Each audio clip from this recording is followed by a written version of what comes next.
কিছুদিন আগেও আমি ছিলাম একবারে হতাশ। চাকরি নেই, হাতে একটা টাকাও নেই। বন্ধুরা সবাই ব্যস্ত। আমি শুধু ভাবতাম, আমার জীবন কি থেমে যাবে এখানেই?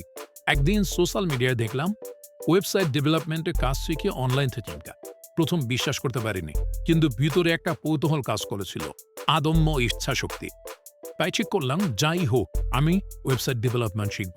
ইউটিউব থেকে অনলাইন কোর্স, গুগল সব জায়গা থেকে শিখতে শুরু করলাম। HTML, CSS, JavaScript. প্রথমে কোড দেখে মাথা ঘুরত, কিন্তু হাল ছাড়ে। প্রতিদিন ৩-৪ ঘন্টা অনুসরণ করতাম। হয়তো তখন তো বিশ্বাস করতোই না আমি পারবো।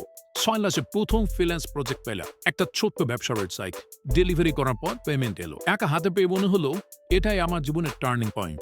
আজ শুধু আমি আয় করছি না, আমি নিজের স্কিল দিয়ে নিজে ভবিষ্যৎ করছি। একটা ল্যাপটপ, ইন্টারনেট আর আদম্য ইচ্ছাশক্তি, এটাই আমার সাফল্যের চাবিকাঠি। তুমি কি প্রস্তুত নিজের গল্প শুরু করার জন্য? কমেন্টে লিখো তুমি কোন স্কিল দিয়ে কাজ শুরু করতে চাও। আমি ফ্রি রিসোর্স পাঠিয়ে দিব।